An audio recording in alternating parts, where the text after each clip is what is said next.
것처럼 개론하겠습니다. 사무엘 하의 중심 주제는 다윗을 통한 메시아 언약이고, 그 내용은 다윗의 통일왕국의 다윗이 이제 통일왕국의 왕위에 올라서서 신정왕국을 세우는 것이 그 사무엘 하의 중심 내용입니다. 5장 4절에 다윗이 나이가 30세에 왕위에 올라 14년 동안 다스렸을 때라고 그렇게 말씀하고 있습니다. 자, 그래서 사무엘서는 크게 세 부분으로 나눠지는데요. 1장부터 4장까지 다윗이 헤브론에서 10년 동안 왕노릇하는 내용이고요. 둘째 부분 5장부터 10장은 다윗이 예루살렘을 점령하여 신정왕국의 수도로 삼는 통일왕국이 수립되는 내용이고, 세 번째 부분은 이제 11장부터 24장인데 다윗의 범죄로 인한 징벌을 당하는 내용이 나옵니다. 자, 사울이 죽자 다윗은 하나님께 묻습니다. 내가 유다 한 성읍으로 올라가리이까? 여호와께서 이르시되 올라가라. 다윗이 아뢰되 어디로 가리이까? 이르되 헤브론으로 갈지니라 라고 이렇게 말씀하고 있습니다. 자, 헤브론으로 올라가라고 하는 말씀은 대단히 중요한 의미가 있죠. 그것은 아브라함, 이삭, 야곱 등 10조가 하나님의 언약을 믿고 잠들어 있는 가정묘지가 있는 마므레 앞 막벨라 굴, 마므레는 곧 헤브론을 말하는 것이죠. 바로 그것이기 때문입니다. 그래서 헤브론은 하나님께서 유다지파 족장인 갈렙에게 그의 자손이 그 땅을 차지하리라 라고 민수기 14장 24절에서 약속했던 곳입니다. 하나님께서 다윗에게 그런 헤브론으로 올라가라 하심은 다윗이 언약에 근거한 왕이라는 증표였던 것입니다. 그것에서 7년 동안 왕노릇을 합니다. 자, 이 부분 지금 앞에 우리 한번 했기 때문에 좀 빨리빨리 넘어갑니다. 5장에서 이스라엘 모든 지파가 헤브론에 이르러 다윗을 통일왕국의 왕으로 추대를 합니다. 자, 그들은 여호와께서도 왕에게 말씀하시기를 내가 내 백성 이스라엘의 목자가 되며 내가 이스라엘의 주권자가 되리라 하셨나이다 라고 5장 2절에서 말합니다. 통일왕국의 왕위에 오른 다윗은 우선적으로 예루살렘을 정복하여 통일왕국의 수도로 삼습니다. 이 점은 구속사에 있어서 아주 중요한 의미가 있습니다.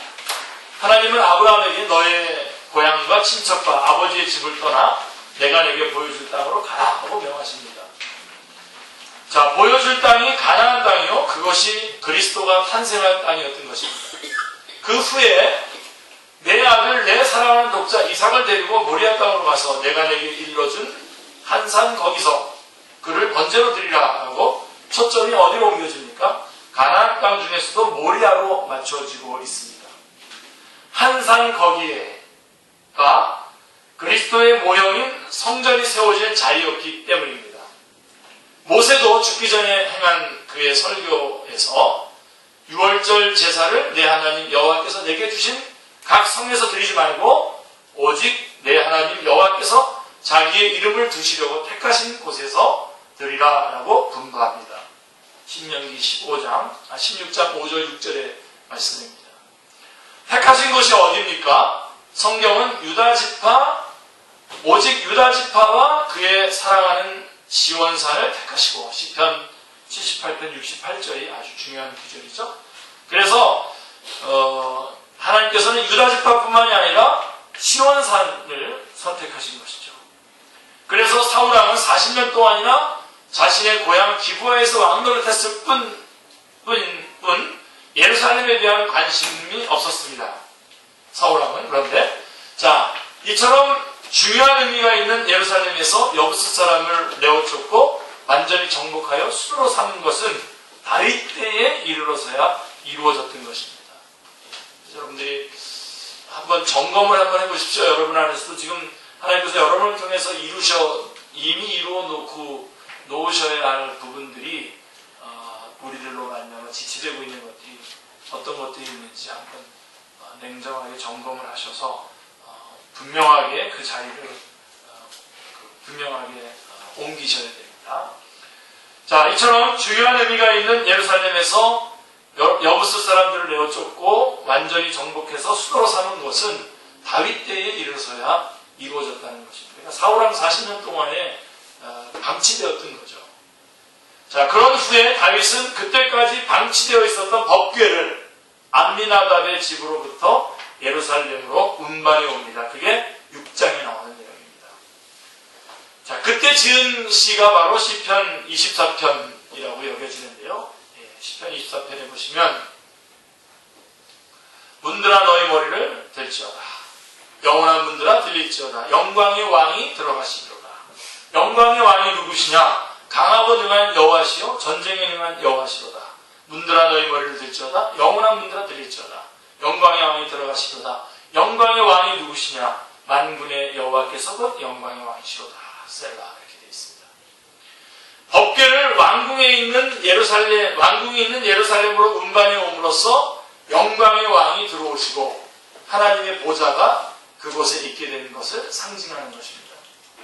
이는 보이는 왕은 다윗이지만 진정한 왕은 누구시라는 겁니까? 하나님이시죠. 하나님의 통치하심을 고백하는 의미가 되는 것입니다. 시편 47편 6절로 8절 말씀을 같이 한번 읽어볼까요? 찬송하라 하나님을 찬송하라 찬송하라 우리 왕을 찬송하라 하나님은 온 땅의 왕이시니라 지혜의 시로 찬송할지어다 하나님이 뭇백성을 다스리시며 하나님이 그의 보좌에 거룩한 보좌에 앉으셨도다. 이로써 왕을 하나님의 대리자로 세우셔서 다스리는 명실상부한 신정왕국이 세워진 것입니다.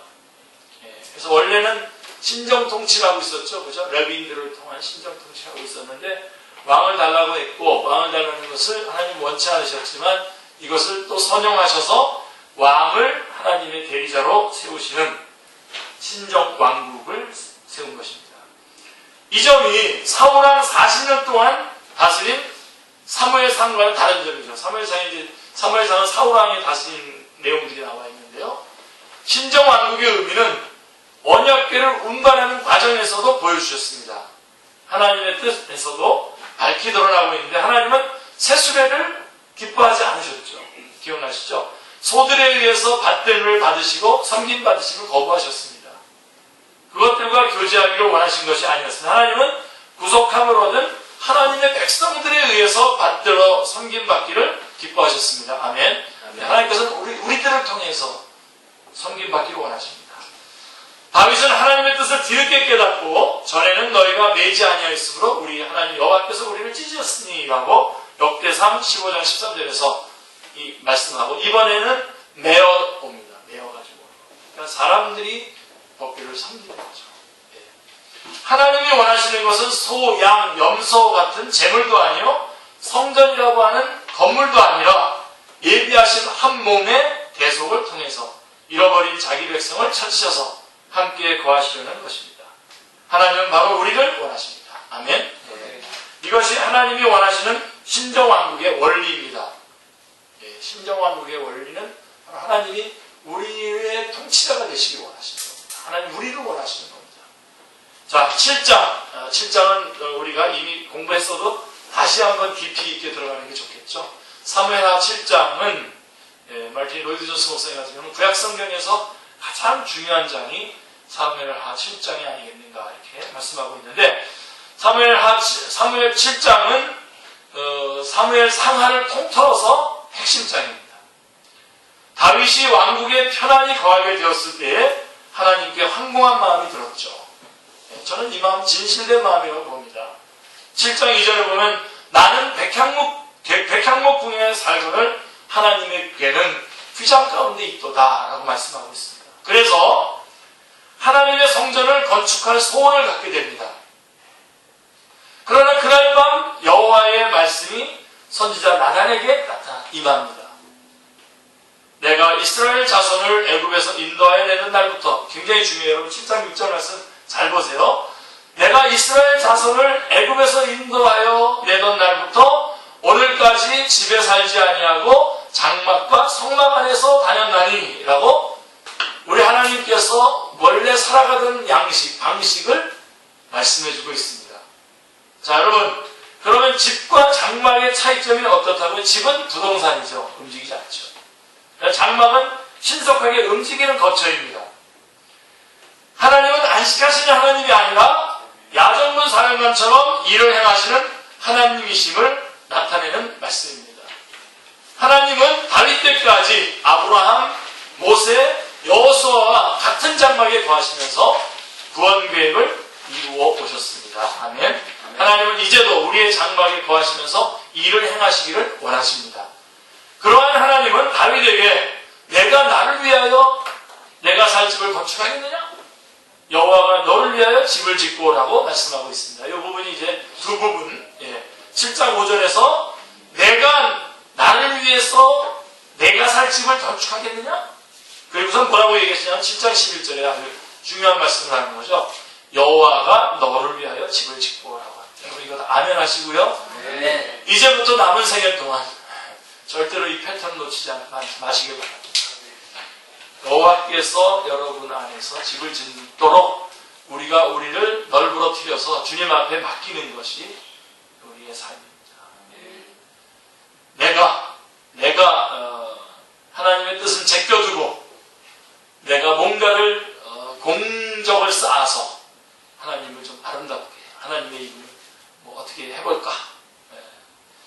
그 마음의 그 순수함 이런 것들을 뭐 인정할 수 있다고 하더라도 이것은 틀리는 겁니다.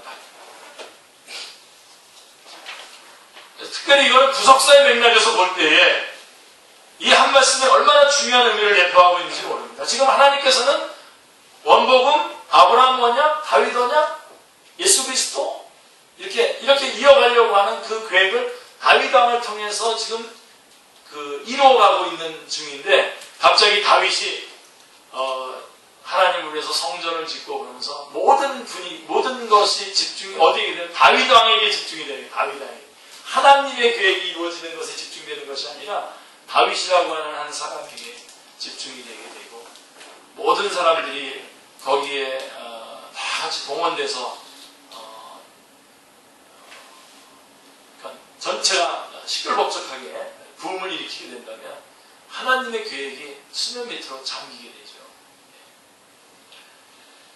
그게 아닙니다, 여러분. 그래서 제가 다시 분명히 말씀드리지만 여러분 우리 뭐 교회 조그만 교회이지만 우리는 그래서 어떤 한 사람을 영을 만들거나 그렇게 하지 않습니다. 여러분들이 저에 대해서도 그래야 되고 또 우리 안에서도 열심히 무력하게 일하는 사람이 있을 뿐이지 어떤 사람의 그 이름이 뭐 알려지고 그래서 여러분들이 저는 이렇게 생각해요. 기도 제목 내지도 않고 어떤 일을 이루어 나가시는 분들이 있으면 회개하십시오. 다 같이 해서 우리가 같이 이루어 나가고 또 같이 뭐 좀 어려움을 당하더라도 같이 당하고 그래서 우리가 하나님이 하시는 일에 우리가 동원됐다라고 하는 쪽으로 이렇게 항상 그 정리가 돼야 되지 어떤 한 사람이 해냈다 그러고서는 우리는 다 구경꾼이 되고 그 사람 잘하고 박수치고 하는 그런 거는 없습니다. 다윗에게 지금 하시는 말씀이 바로 그 말씀입니다. 다윗은 지금 마음이 높아졌어요. 자기도 모르는 사이에 높아졌고 그래서 어떻게 보면 좀 여유 있는 뒷짐을 지고 자기의 백향목 궁에서 이렇게 천막이 쳐 있는 성막을 바라보면서 지금 이런 잘못된 생각을 했을 가능성이 많습니다. 하나님께 여러분을 널브러뜨려서 올려드리시기 바랍니다. 그게 제자도입니다. 주님께서 나를 장악하셔서 나를 붙잡고 주님이 인도자가 되어주시고 우리는 단마음으로 그 주님의 인도하심을 따라가는 것 그것이 제자가 되는 거죠.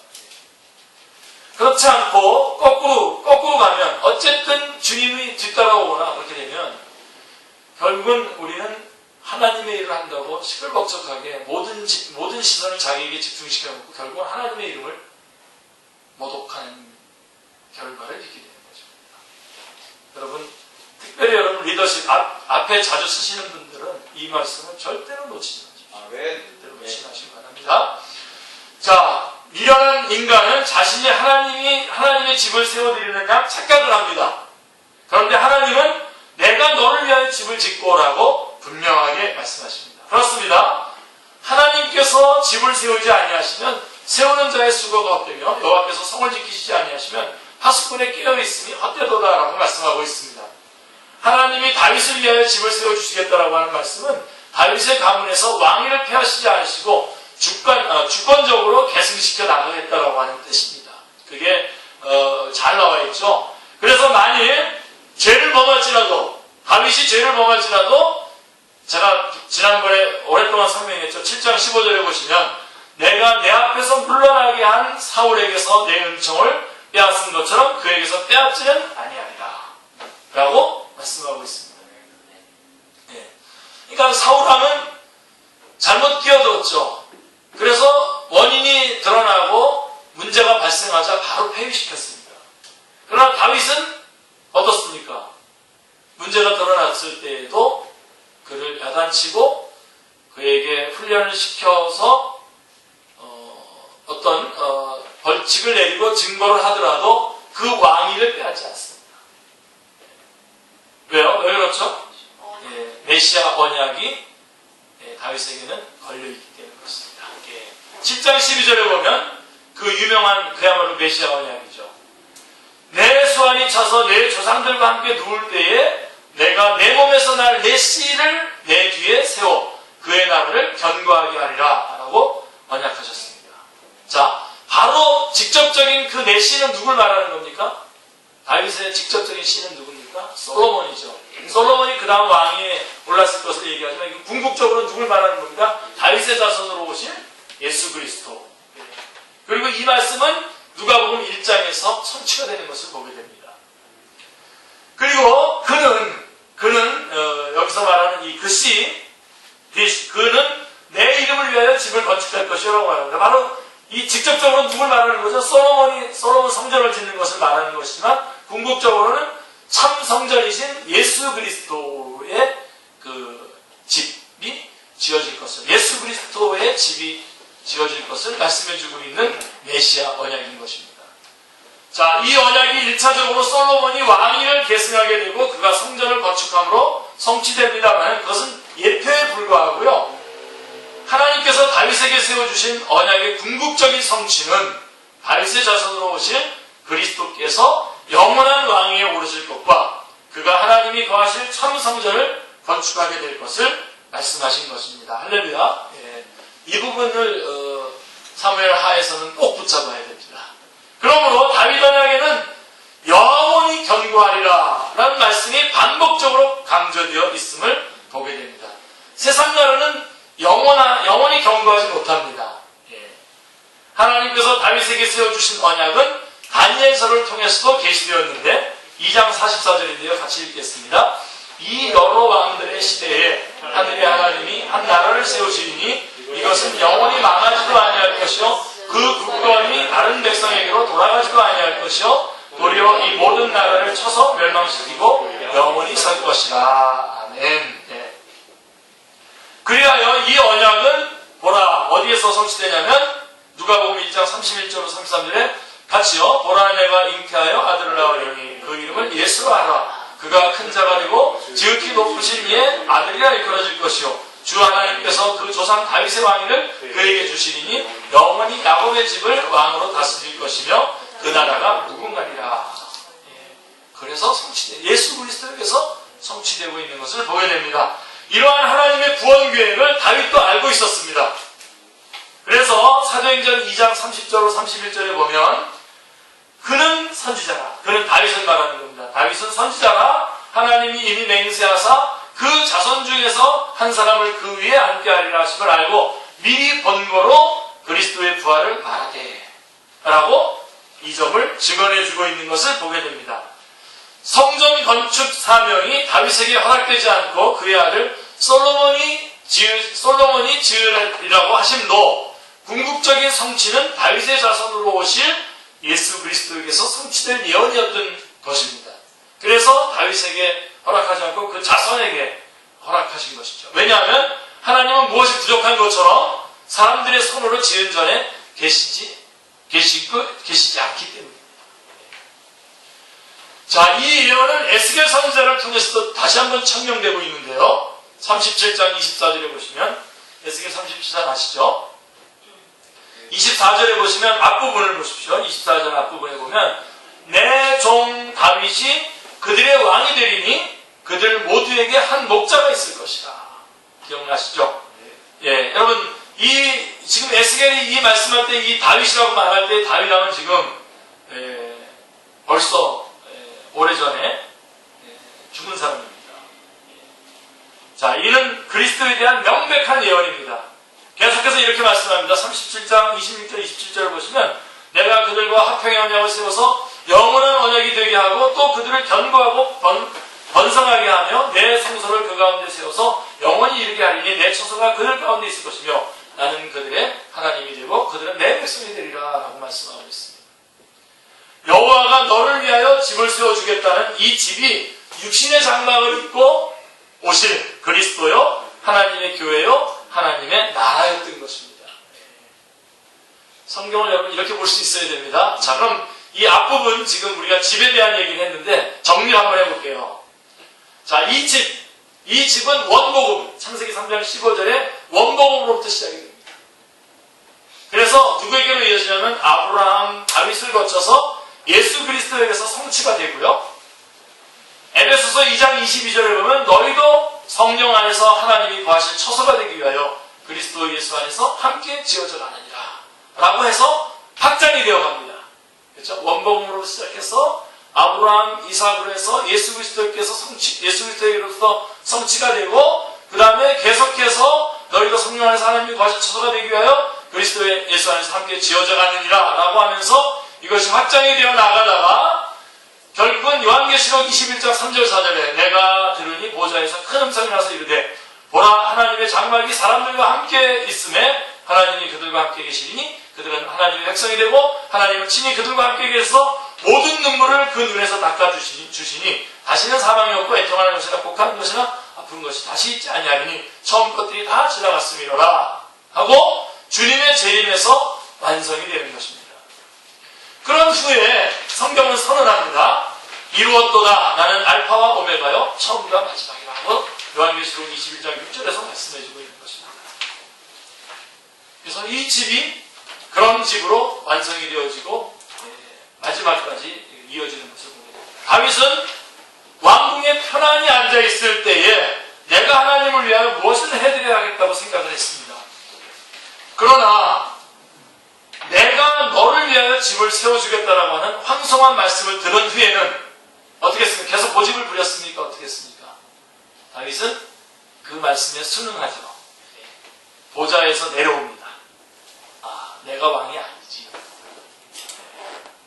여러분, 지금도 우리 가운데 혹시 내려와야 될, 지금 올라가 있는 내려와야 될 것들 있을 거예요. 한번 점검해 보세요. 지금 여러분이 하나님도 아닌데 하나님의 자리에 지금 올라가 있는 그런 일들이 있어요. 특별히 여러분들이 좀 자신만만히 하는 것들 가운데 그런 것들 점검하셔야 됩니다. 내려오셔야 됩니다. 다윗이 정말 다윗의 다윗다움이 뭐냐면 다윗의 참 귀중함이 뭐냐면 이렇게 지적을 받았을 때에 아니구나. 그러고선 보좌에서 내려옵니다.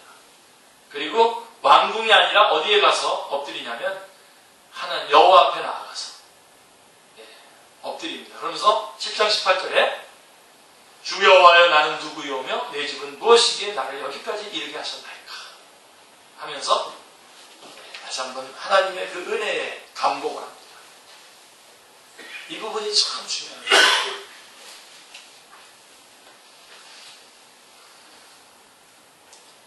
우리 이렇게 개인적으로 자기가 강점이 있는 부분들을 놓고 특별히 여러분 세심하게 여러분 관리하셔야 됩니다. 강점이 있습니다. 저는 운전할 때마다 운전을 하기 전 시작부터 나올 때 그 마지막 될 때까지 특별히 차가 잘 나가거나 막 그럴 때가 있어요. 그럴 때는 분명히 그럴 때는 더더군다나 기도합니다. 하나님 지금 제가 드리는 이 한 번의 기도로 남은 생애 내내 제 운전대를 주님께서 붙잡아 주십시오 라고 하고선 그리고 매번 순간순간 주님이 붙잡아 주십시오. 오늘 차가 잘 나가네요. 이제 속으로 그러면 오늘 차가 너무나 잘 나가는데 하나님 저를 붙잡아 주십시오. 내려오셔야 돼요. 여러분들이 아주 익숙해진 것, 특별히 익숙해지고 여러분들이 성공한 부분에 대해서 특별히 하나님 앞에서 여러분 내려오셔야 돼요. 내려오셔야 될 것들을 내려오셔야 됩니다. 자, 구속의 역사란 분명하게 다시 점검해 드립니다만, 구속의 역사란 인간이 하나님을 위해서 집을 지어드리는 것이 아니라 하나님께서 이루어 나가시는 주권적인 행사인 것입니다. 할렐루야. 전적인 하나님의 역사입니다. 하나님의 은혜입니다. 아멘. 자, 그럼에도 불구하고 다윗은 11장에서 어처구니 없는 범죄를 저지르는 것을 보게 됩니다. 자, 이제 여기서부터 여러분들 잘 보셔야 돼요. 이것이 다윗만의 문제라고 말할 수가 있겠습니까? 그런데 이 점에서 대두되는 질문은 하나님께서 이것을 왜 허용하셨냐는 겁니다. 왜 다윗이 그렇게 위대한 그러한 약속을 지켜나가면서 그가 하나님 말씀을 듣고 꺾여서 왕궁에서 보좌에서 내려오고 왕궁이 아닌 거처의 천막에 가서 하나님 앞에 이렇게 겸손하게 엎드렸던 이 사람이 어처구니 없는 범죄를 이렇게 저지르도록 하나님께서 왜 허용하셨냐는 겁니다. 하나님께서 강제로 왜 못 막으시겠습니까, 이거? 죄야 못 짓도록 얼마든지 할 수 있죠. 그런데 허용하신 의도가 무엇이냐는 것입니다. 단도직입적으로 말하면 어찌하여 7장의 언약, 즉 하나님이 너를 위하여 집을 짓고 라고 하신 은혜가 필요한가를 계시해 주기 위해서인 겁니다. 네가 하면 결국은 이 꼴 나는 거야 라고 하는 것을 바로 보여주시기 위해서 7장에서 그런 말씀을 주시고 11장에서 아브라함의 사고치는 모습을 보여주고 있는 것입니다. 허용하고 있는 것입니다. 봐라, 메시아 언약으로 이것을 이끌어가지 않았다면 너의 힘과 너의 어떤 그런 너의 그 일로 인해서 이 일을 이루어간다면 결국은 이렇게 실패할 수밖에 없는 것 아니냐 하는 것을 아주 분명히 아주 단도직입적으로 바로 보여주시기 위해서 이러한 허용을 하신 거라고 볼 수가 있습니다. 달리 말하면 복음이 왜 필요한가를 보여주기 위해서인 겁니다. 다윗 자신도 밧세바 사건이 아니었다면 아마 스스로 기고만장했을지도 모릅니다. 율법의 의로는 흠이 없는 자라 하고 교만해졌을 것입니다. 그래서 여러분 기억나시죠? 제가 자주 말씀드립니다만 다윗은 이 사건을 통해서 뭐라고 얘기합니까? 뭐라고 고백합니까? 저는 잠깐 실수했습니다. 이거요 제가 잠깐 실수한 겁니다. 이렇게 말했습니까? 뭐라고 말했습니까? 시편 51편 5절에 뭐라고 되어 있습니까? 내가 죄악 중에 출생하였으며 어머니가 죄 중에 나를 잉태하리이다. 여러분 이거 진짜로 여러분의 고백으로 고백하셔야 됩니다. 제발 말이에요, 여러분. 우리 축제교회 성도들은 그런 일 없길 바랍니다. 제발 나는 다른 사람과 다른 사람인 자리에 딱 싹 놓고 누구를 비판하고 정죄하고 심판까지 하는 그런 정말 하나님의 자리를 넘보는 그런 정말 어처구니 없는 죄를 범하지 않기를 바랍니다. 뭐라고 고백하고 있어요, 지금요? 나는 원래부터 그런 사람이었다라고 하는 진정한, 진솔한 고백이 다윗에게서 드려지는 것을 보게 됩니다. 그래서 전적인 타락, 전적인 부패, 즉 무엇을 얘기하려면 이 다윗을 통해서 우리는 결국 뭘 얘기해 주냐? 하나님께서는 우리 인간의 자력구원의 불가능성을 결국은 고백하도록 하는, 인간의 힘으로는 자력으로는 구원받을 수 없다라고 하는 것을 분명하게 얘기합니다. 여러분 지금 문제가 나고 시끄러운 곳에 한번 가보세요. 다 자력으로 구원받을 수 있다는 거예요. WCC 저 회의가 잘못됐다고 강력하게 주장하는 사람이나 이것이 맞다고 강력하게 주장하는 사람 둘 다 똑같아요. 내가 보니까. 지난날에 잘못됐던 것들을 바꿔가지고 제대로 행사를 하겠다고 반대하는 사람들한테도 기도 부탁하고 그렇게 좀 해달라고 이렇게 부탁을 하면서 해야죠. 그리고 반대하는 사람은 무슨 꽝으로 하나님의 또 사랑의 역사를 그렇게 하나님의 뜻이라고 하면서 반대를 하나요? 이건 엄청나게 대단합니다. 그러니까 둘이 다 여러분 이런 양극단에 쓰는 걸 보면요, 아직 자기가 얼마나 지독한 죄인이었다가 지금 구원받았는지. 다시 말해서 이 다윗처럼 내가 워낙 뱃속에서부터 죄인입니다. 어머니 뱃속에서부터 내가 죄인입니다. 라고 하는 고백을 드려보지 않은 사람들이 이런 주장을 해요. 그리고서는 주장을 하고 난 다음에 자기 주장한 것을 쪽팔리더라도 아닐 때는 다시 가지고 들어가야 되잖아요. 그거를 못하겠으니까 계속 그거를 주장을 하는 거예요. 그 기도문에 예수님이란 말이 하나도 없대. 아유, 거기 주님이란 말도 있고 다 있는데 예수님이란 말 하나도 없다. 그러면서 또 그러는 사람도 있는가 하면 또 그걸 갖다가 또 굳이 또 막 이렇게 해가지고 원치도 않는 싸움을 하고 있는 것을 보게 됩니다. 한쪽에서는 WCC 초상집, 어떤 또 아니, 여러분 거기 불교 대표들도 다 오죠. 그 사람들이 저게 아니에요. 그 사람들은 회원이 아니에요. 그렇게 하는 것에 다 참여하는 거잖아요. 그 사람들은. 그리고 모든 교회 대표들이 오는 거죠. 각 파들의 이렇게 대표들이 오는 거라고요. 와서 하는 거고 거기서 뭘 결정하는 게 아니에요. 오해를 많이 하는데. 그리고 전에 투닥거리도 하고 그래서 잘못된 일이 있었어요. 그런 거 하지 말고 제대로 그 회의를 그냥 하면 되는 거예요. 하도록 같이 기도해 줘야죠. 그리고 그것을 원래 취지대로 갈 수 있도록 계속해서 서로 도와주고 함께 밀어주고 참여해주고 기도해주고 그래야 되는 건데 딱 보니까 어느 팀에서 그렇게 조직적으로 이렇게 하려고 하더라고요. 이거를 자기네들이 한번 이름을 뜨는 계기로 삼으니까 얼마나 개탄스러운지 모릅니다. 이게 지금 자기 이름 낼 시간이에요, 지금 이게 지금. 네. 여러분, 여기서부터 시작하세요. 제가 분명히 말씀드려요. 여러분, 우리 누구도 고개를 쳐내지 마십시오. 하나님 앞에서. 네. 원래부터 베넷병신이라는 뜻이에요. 베넷병신입니다. 지금 내가 이렇게 된 것은, 이 자리에 온 것은 하나부터 끝까지 다 하나님의 은혜입니다라고 하는 고백이 들려지지 않으면요. 어디에 잘못되는 나는 아닌데 다른 사람들은 잘못했다고 하는 자리에 딱 서서 다른 사람들을 지적하고 이렇게. 그래서 너 이렇게 선 사람을 지적하니 너는 누구니? 이렇게 물어보면은 네, 내가 몰랐군요. 나도 그렇게 해야죠. 그러는 게 아니라 저요 원래 그런 사람이에요. 나한테 걸리면 다 죽어요. 이렇게 얘기하는 사람이 있어요. 지가 뭔데 누굴 죽이고 누군 살고 그래요. 지가 뭔데 자기도 죄인 중에 괴수인데 죄인 중에 죄인인데 내 신앙 지키려고 그 사람한테 지금 너도 죄인 중에 죄인이야 라고 말을 못하고 있는 것일 뿐이지. 그걸 꼭 말해줘야지 알아요? 알아서 알아야지. 아멘? 네, 여러분 이렇게 내려오면요 정말 자유롭습니다. 신앙생활이. 그렇지 않으면 모든 게 다 걸려요. 다 꼴.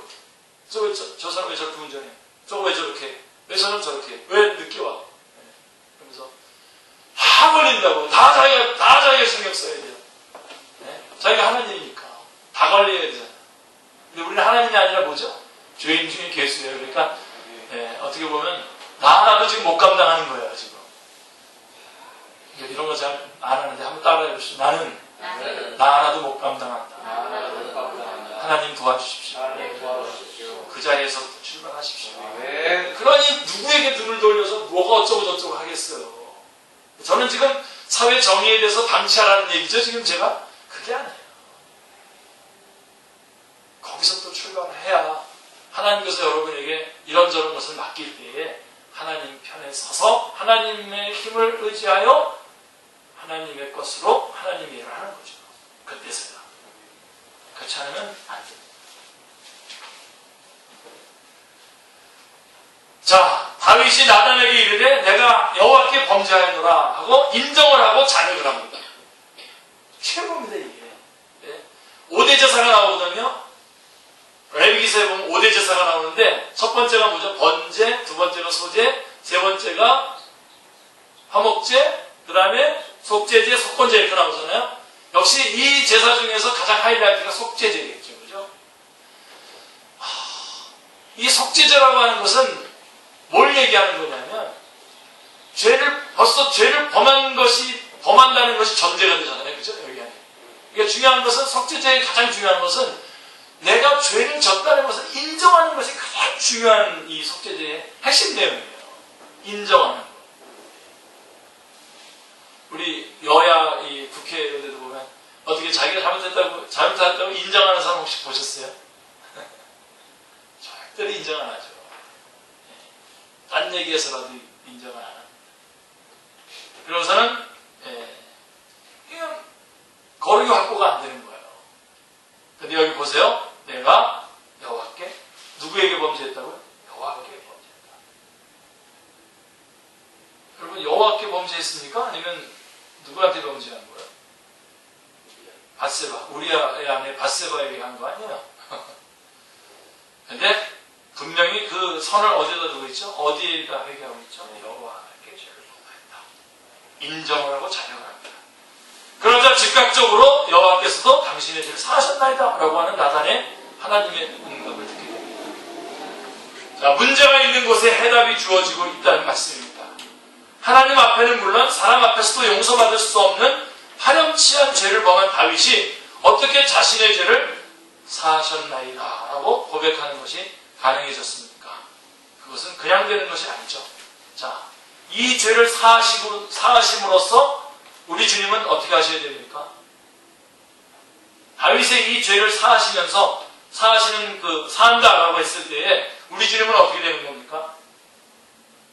그냥 되는 거 아니죠? 하나님의 공의가 용납하지는 못하는 것입니다. 그리고 그렇다고 해서 짐승의 피가 죄를 속하는 것도 아닙니다. 그 해답이 다윗에게 세워주신 메시아 언약입니다. 다시 말해서 히브리서에 보면 이 점을 그리스도께서 첫 언약 때 구약시대에 범한 죄에 대하여 속량하시려고 주구사 9장 15절에서 분명히 말씀하고 있습니다. 이것을 깨달았기 때문에 다윗은 이 사건을 통해서 이렇게 고백합니다. 시편 32편, 시편 51편이 다윗의 참회시예요. 30편 1절에 보면 허물의 사함을 받고 자신의 죄가 가려워진 자는 복이 있도다 라고 하는 칭의교리를 고백합니다. 다윗은 범죄한 그 범죄 이후에 이 분명한 인간이 누구며 그 다음에 칭의교리의 그 감사함과 그 감격을 분명하게 알고 고백하고 있는 것을 보게 됩니다. 가려주심이 복음의 핵심인 하나님의 의가 나타났다라고 하는 의롭다고 여겨주심입니다. 전적 타락, 전적 무능한 죄인에게는 그 허물을 사해주시고 죄를 가려주심을 받는 길 외에는 다른 가망이 없다는 것입니다. 아멘. 다윗의 파렴치한 타락을 통해서 영광스러운 칭의교리를 계시하시다니 이거 감격입니다. 저는 느낌표를 점을 2개 찍습니다. 하나님은 모든 것을 합력하여 선을 이루십니다. 할렐루야. 네. 그러므로 11장은 하나님께서 11장은 다윗이 범죄한 장을 말하는 겁니다. 11장은 하나님께서 너를 위하여 집을 세워주지 않으면 즉 여호와께서 집을 세워주시지 아니하시면 세우는 자의 수고가 헛된 점을 명백하게 계시해주고 있는 겁니다. 자, 너를 그냥 메시아 언약 없이 너를 그냥 따로두면 너 이렇게 여태까지 잘하고 예루살렘 수도도 예루살렘으로 옮기고 법궤도 옮기고 다 잘했지만 바로 지금 사고치는 거 봐라. 이런 너다. 이런 너를 너대로 혼자 두고선 어떻게 이 언약을 이루어갈 수 있겠니? 메시아 언약으로 이루어가는 거다 라고 하는 것을 분명하게 계시해주고 있는 것입니다. 아멘. 네. 그러니까 우리는 여러분들이 뭔가를 잘 해내고 났을 때에도 항상 이것은 하나님이 하신 것이고 그 다음에 하나님의 은혜가 계속되지 않으면 유지될 수 없을 뿐만 아니라 영원히 하나님께 영광을 돌릴 수 없다라고 하는 것을 매 순간, 매 사건이 일어날 때마다 주님 앞에 올려드려야 됩니다. 특별히 여러분 시험을 합격했다든가 아니면 뭔가 어려운 그런 과정을 통과했다든가 또 인간관계에서 문제가 해결이 됐다든가 또 재정적인 문제가 해결됐다든가 했을 때에 그 시간에 딱 마음이 바뀌어가지고 헬렐레거리면 안 되시고 다시 진지한 자리로 들어오셔가지고 하나님 정말 이렇게 될 수 없는 자인데 주님께서 이렇게 만들어 주셨군요. 계속해서 주님의 은혜가 필요합니다. 주님 계속 주의 은혜 가운데 저를 인도해 주십시오. 라고 주님 앞에 맡길 수 있어야 됩니다. 선지로 생각한 자를 넘어질까 주지 말라고 하는 부분이 바로 이 부분입니다. 다윗만이 그런 게 아니에요. 지금 여러분 다윗이 지금 하나의 샘플로 지금 나와 있는 거죠. 다윗만이 죄악 중에 출생한 것은 아니죠. 이 사건을 통해서 인간의 행위로는 의롭다함을 얻을 자가 없음을 보여주고 있습니다. 메시아 언약에 해답이 있다는 말씀입니다. 이 점에서 명심해야 할 점은 다윗의 범죄로 인하여 손해를 입게 된 것이 우리야 다윗과 밧세바가 낳은 아이라고 생각해서는 큰일 납니다. 그래서 다 대부분 무슨 질문하냐면요, 재밌게 이런 질문해요. 목사님, 그 다윗이 범죄한 것 때문에 잉태했던 아이는 죽이시고 그 다음에 낳은 애가 이제 솔로몬이지 않습니까?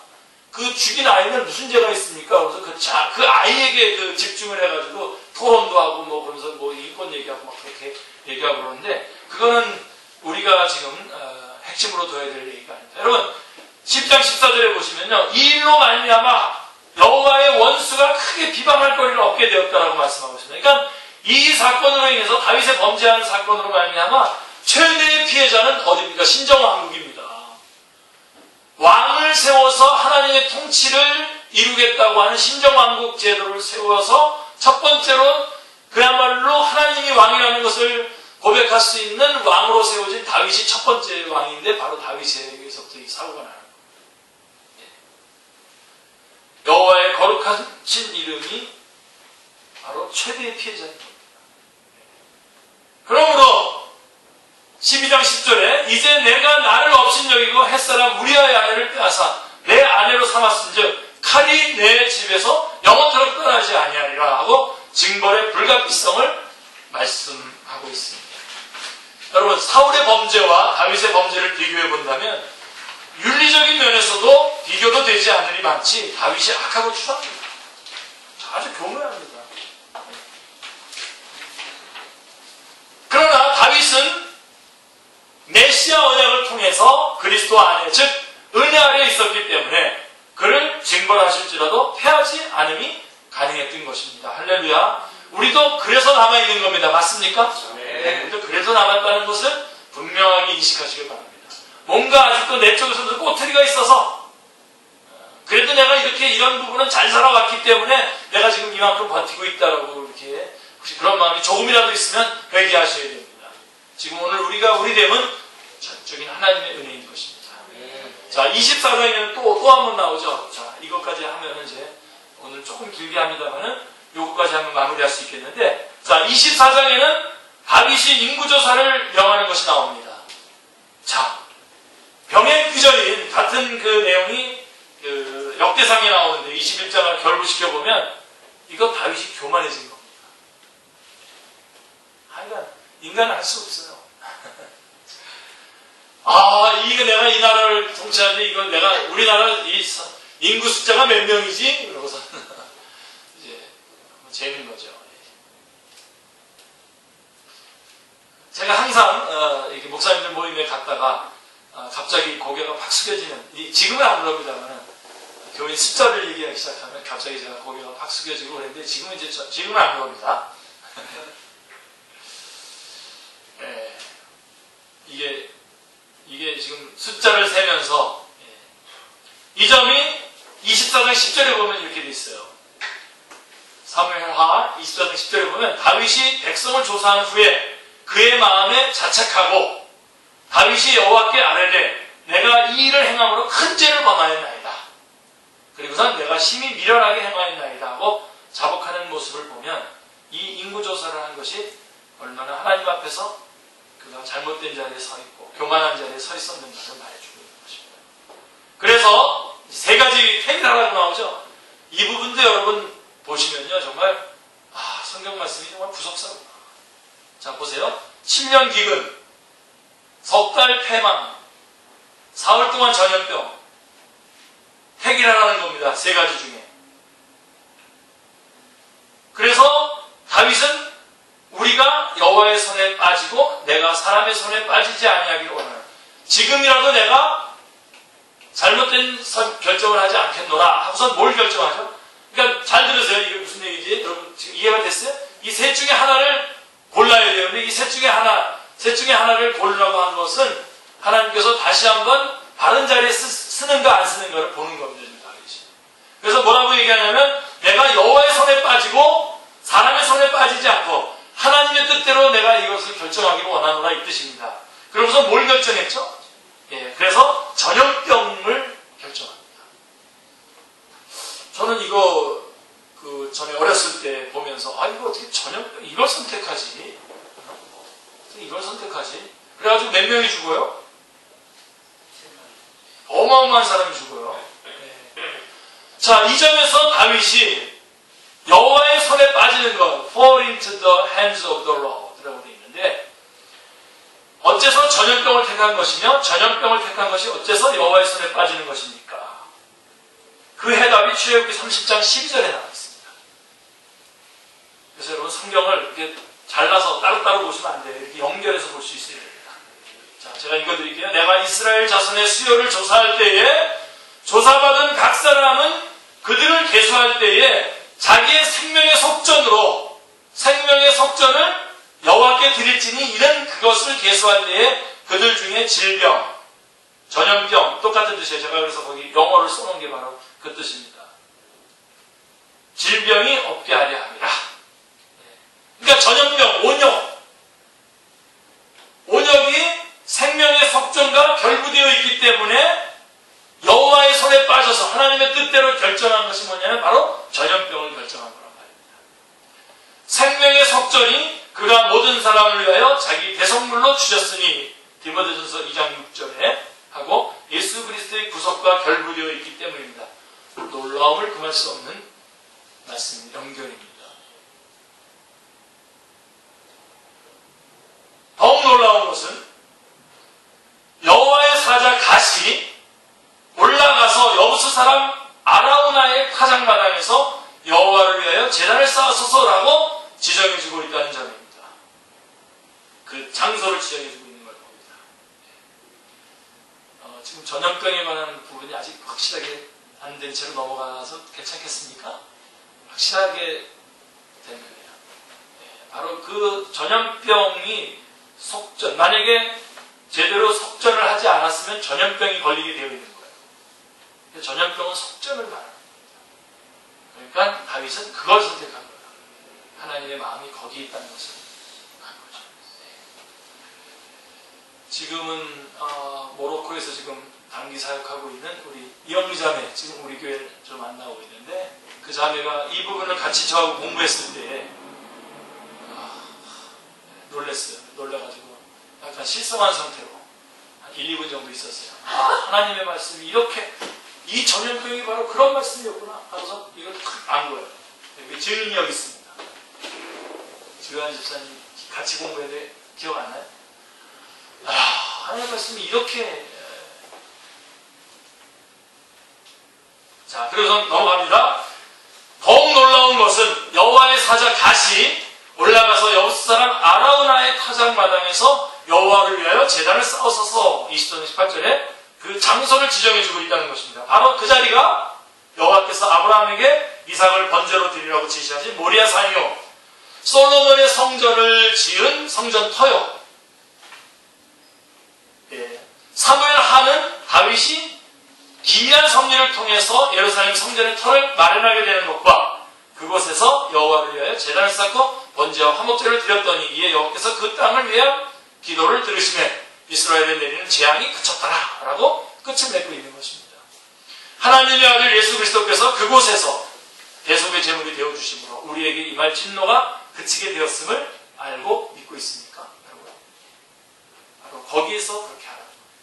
진노를 그치게 한 번제와 화목제는 그리스도께서 단번에 드려주신 대속제물에 대한 예표로서만 의미가 있는 것입니다.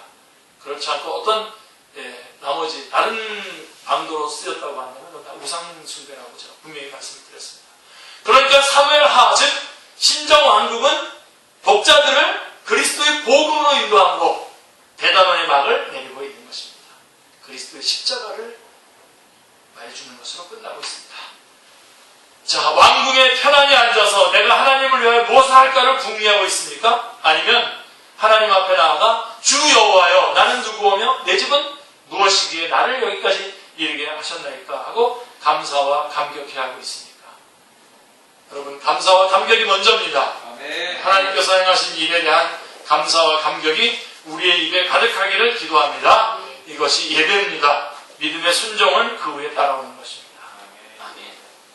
기도하겠습니다. 현정 전사님, 주님 감사합니다. 오후 성경 공부 감사드리겠습니다. 기도하겠습니다. 하나님 아버지,